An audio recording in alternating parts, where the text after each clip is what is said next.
नमस्कार, स्वागत है आपका हिमाचल न्यूज़ एंड अपडेट्स में। चलिए शुरू करते हैं आज की कुछ बड़ी खबरें।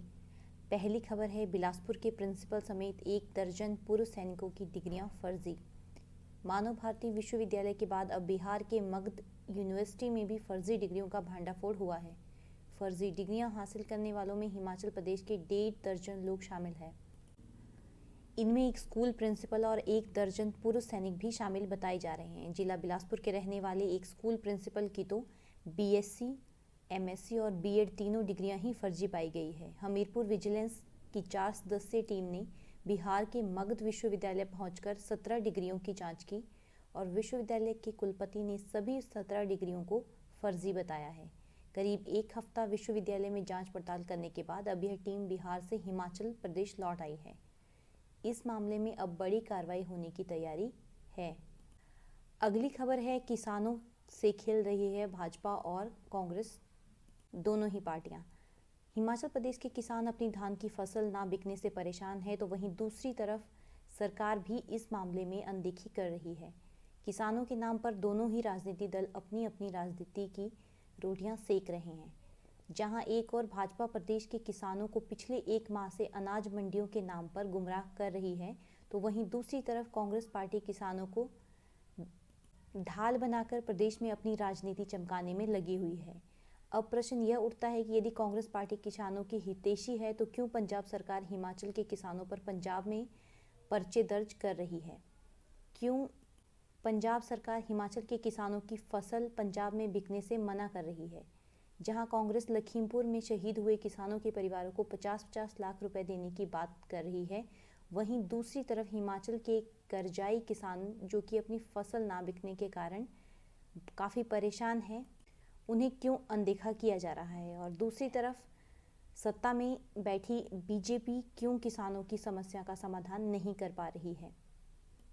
इसी से यह सिद्ध हो रहा है कि दोनों पार्टियां अपने अपने फायदे के लिए किसानों को ढाल बना रही है।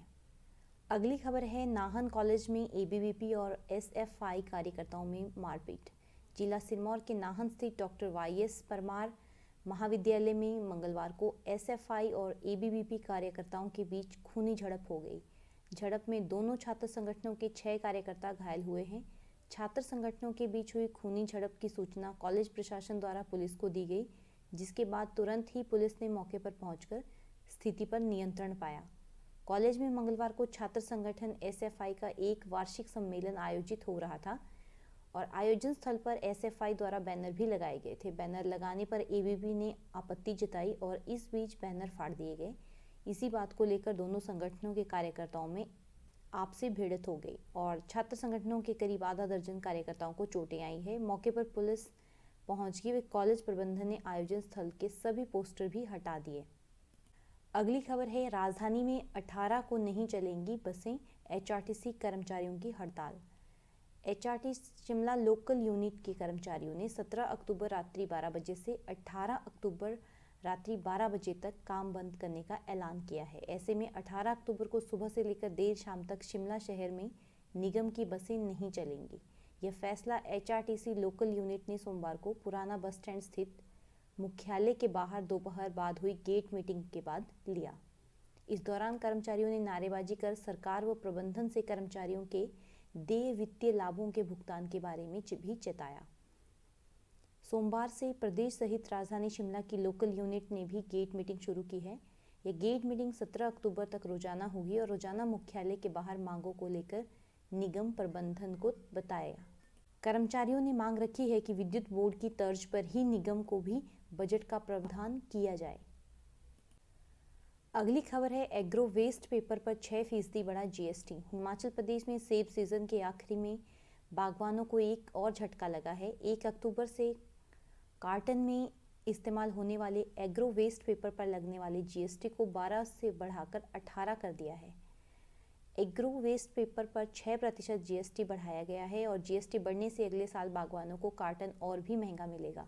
इसमें बागवानों पर अतिरिक्त बोझ पड़ेगा। हालांकि सीजन के आरंभ में प्रदेश सरकार ने बागवानों को आश्वासन दिया था कि कार्टन व सेब पैकिंग ट्रे के मूल्यों पर किसी प्रकार की बढ़ोतरी नहीं की जाएगी। इसके बावजूद भी 10 रुपये से अधिक महंगा कार्टन बिका और सेब खरीद करने वाली कंपनियों ने बागवानों को सेब का मूल्य भी बेहद कम दिया। अगली खबर है कांग्रेस प्रत्याशी प्रतिभा सिंह के कारगिल युद्ध पर दिए गए बयान पर घमासान। मंडी जिला के नाचन में नाड़ी गांव में चुनावी जनसभा को संबोधित करते हुए कांग्रेस प्रत्याशी प्रतिभा सिंह ने बयान दिया था कि कारगिल युद्ध कोई बड़ा युद्ध नहीं था। हमारी जमीन पर पाकिस्तानियों ने कब्जा किया था, जिसे हटाने का काम किया गया है। उसमें किसी ने भाग लिया हो तो वो भी कोई बड़ी बात नहीं थी। कारगिल युद्ध एक छोटी सी लड़ाई थी। ये बयान उन्होंने बीजेपी द्वारा एक सर्विसमैन ब्रिगेडियर खुशहाल ठाकुर को टिकट दिए जाने के संदर्भ में दिया था।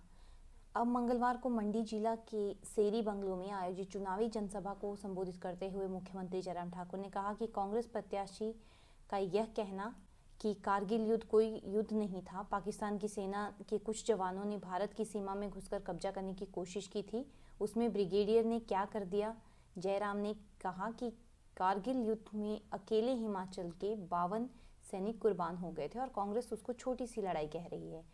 कारगिल युद्ध में देश के हजारों सैनिक शहीद हुए थे। ऐसे में अगर सेना के जवानों पर ऐसी टिप्पणी होती है तो इसे दुर्भाग्यपूर्ण माना जाएगा। इस चुनावी जंग में दोनों ही पार्टियां एक दूसरे पर आरोप प्रत्यारोप लगाते नजर आ रहे हैं। तो ये थी आज की कुछ बड़ी खबरें।